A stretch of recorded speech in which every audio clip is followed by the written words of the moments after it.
앨리스는 파라나주 서남부 지역의 한 빈곤한 가정에서 태어났습니다.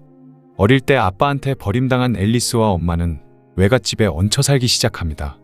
외조부모는 손녀를 아주 많이 예뻐했고 덕분에 앨리스는 가난했지만 행복한 유년 시절을 보낼 수 있었습니다.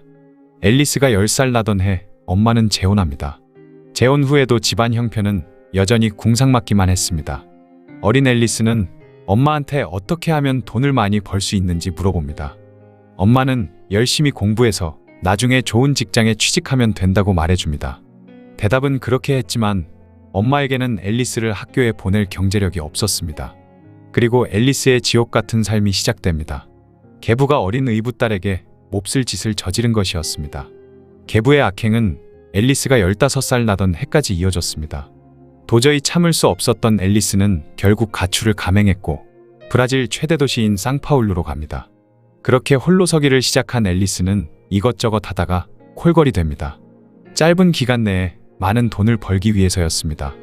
2004년 23살 난 앨리스는 우연한 기회에 일본계 사업가인 마르코스를 만나게 됩니다. 마르코스는 할아버지가 50여 년 전에 설립한 한 대형 식품회사 후계인이었습니다.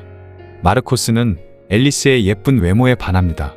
그리고 앨리스는 여느 콜걸과는 달리 진취심이 강한 사람이었습니다. 사랑에 빠진 마르코스는 앨리스의 공부 비용과 생활비를 전액 부담하기 시작했습니다. 걸어다니는 복권에 당첨된 앨리스는 더는 생계를 위해 아등바등할 필요가 없었습니다. 두 사람은 함께 여행도 다니며 둘만의 행복한 시간을 보냅니다. 하지만 유부남이었던 마르코스는 앨리스를 자주 만날 수 없었고 당연히 둘의 관계를 공개할 수도 없었습니다. 그렇게 가끔 비밀 데이트로 앨리스와의 사랑을 키워가던 마르코스는 3년 후 아내와 이혼하고 앨리스와 결혼합니다. 가난에 찌든 어린 시절과 엄마의 재혼 후 악몽 같은 비참한 경험을 했던 앨리스는 마르코스 덕에 재벌 사모님의 편안하고 화려한 삶을 살 수 있게 됩니다. 결혼 후 부부는 아기를 원했습니다. 하지만 오랫동안 앨리스는 임신이 되지 않습니다. 앨리스는 마음이 조급해졌고 부부의 감정에 점차 균열이 가기 시작합니다. 예민해진 두 사람에게 말다툼은 일상이었습니다. 그러던 어느 날 여행을 떠난 부부는 한 호텔에 투숙합니다. 그곳에서 앨리스는 어떤 여자가 남편에게 보내온 문자 메시지를 보게 됩니다. 빨리 자기 방에 오라는 내용이었습니다. 놀랍게도 여자는 바로 부부의 옆방에 있었습니다. 화가 난 앨리스는 남편에게 따졌고 마르코스는 그 여자와 일적인 사이일 뿐 그 이상도 이하도 아니라고 둘러댑니다. 물론 앨리스는 그 변명을 믿지 않았습니다. 앨리스는 이혼을 결심합니다. 하지만 준비 과정에 자신이 임신했음을 알게 됩니다. 망설이던 앨리스는 결국 이 사실을 남편에게 알립니다. 아내의 임신 소식을 들은 마르코스는 희열과 환희를 감추지 못합니다. 흥분한 나머지 무릎을 꿇고 다시는 아내한테 미안한 짓을 하지 않겠다고 맹세하죠. 앨리스는 남편을 용서했고 부부 사이에는 오랜만에 평화가 찾아옵니다. 몇 개월 후 앨리스는 귀여운 딸을 출산합니다. 딸의 출생은 부부에게 더 많은 웃음과 쾌락을 갖다 줍니다.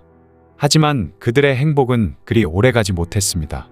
2012년 5월 상파울루 경찰서에 신고 전화가 걸려옵니다. 신고자는 앨리스. 남편이 실종됐다는 신고 전화였습니다. 앨리스의 진술에 의하면 2012년 5월 19일 앨리스는 딸애와 함께 친정에서 상파울루로 돌아옵니다. 마르코스는 공항으로 모녀 마중을 갖고 귀갓길에 부부는 사소한 일로 말다툼을 합니다. 모녀를 집에 데려다준 마르코스는 중요한 회의가 있다며 회사로 향합니다. 5월 21일 앨리스는 남편이 여전히 집에 돌아오지 않자 시댁을 찾아갑니다. 그리고 시어머니에게 남편의 외도 사실을 이야기해줍니다. 자신이 친정에 있는 동안 남편이 어떤 여자와 왕래가 빈번했다고 말이죠. 아들이 외도녀한테 가 있을지도 모른다는 생각에 시어머니가 아들에게 전화를 걸었지만 연락은 닿지 않았습니다.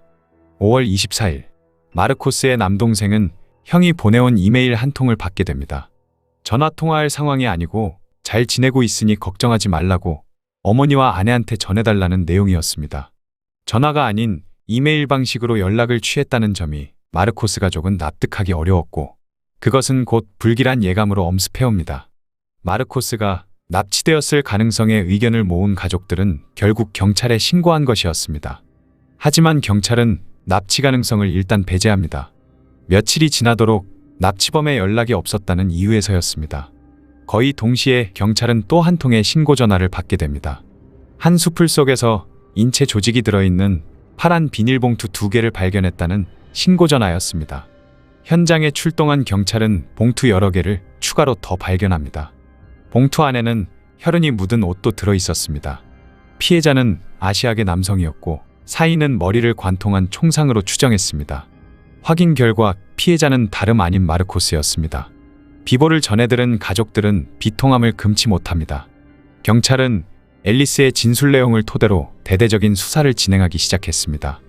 2012년 5월 19일 밤 6시 35분, 앨리스 부부는 딸애와 가사도우미와 함께 엘리베이터를 탑니다.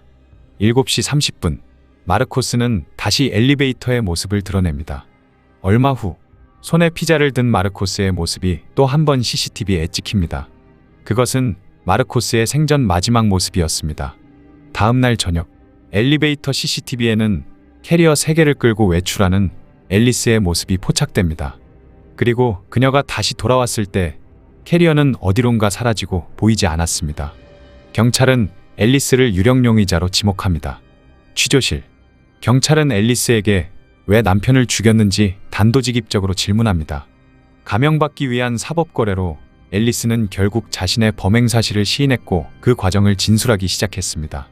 출산 후 얼마 지나지 않아 앨리스는 남편의 외도를 의심했다고 합니다. 하지만 확실한 증거를 찾지 못했던 그녀는 사설탐정에게 의뢰하고 친정으로 갑니다. 2012년 5월 18일, 그녀는 친정에서 사설탐정이 보내준 남편의 불륜 현장 영상을 보게 됩니다. 다시는 그녀에게 미안한 짓을 하지 않겠다던 남편의 또 한 번의 배신이었습니다. 5월 19일, 마르코스는 공항으로 모녀 마중을 나옵니다. 남편의 얼굴을 보는 순간 몹시 화가 났지만 앨리스는 내색하지 않습니다. 하지만 집에 도착한 남편이 중요한 회의가 있다며 집을 나서려고 하자 분노를 참지 못합니다. 내연녀를 만나러 가는 줄 다 안다고 소리 지르며 남편의 불륜 증거를 들이대죠. 아내의 소행에 마르코스 역시 격분합니다. 부부는 크게 싸우기 시작했고 마르코스는 홧김에 아내의 뺨을 때립니다.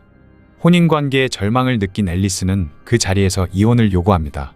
하지만 마르코스는 이혼하면 딸의 양육권을 절대 아내한테 주지 않을 것이고 심지어 아내가 미쳤다며 정신병원에 가둬버리겠다고 협박합니다. 그 외에도 아내를 경멸하고 비하하는 말을 거리낌 없이 뱉어냈다고 합니다. 정신병원 간호사로 잠깐 근무했었던 앨리스는 그곳이 어떤 곳인지 잘 알고 있었습니다. 부부싸움은 점점 더 격렬해집니다. 그때 피자가 도착했고 마르코스가 아래층으로 내려가서 피자를 가지고 올라온 후에도 싸움은 계속 이어졌습니다. 결국 분노를 참지 못한 앨리스는 남편의 머리에 총을 겨눕니다. 범행 당시 자신이 분노로 방아쇠를 당긴 건지 아니면 진짜로 정신병원에 보내질까봐 무서워서 그랬는지 스스로도 잘 모르겠다고 앨리스는 진술했습니다. 결국 앨리스는 징역 16년 3개월형을 선고받습니다. 아이의 양육권은 조부모한테 넘어갑니다. 당시 아이는 겨우 1살이었습니다.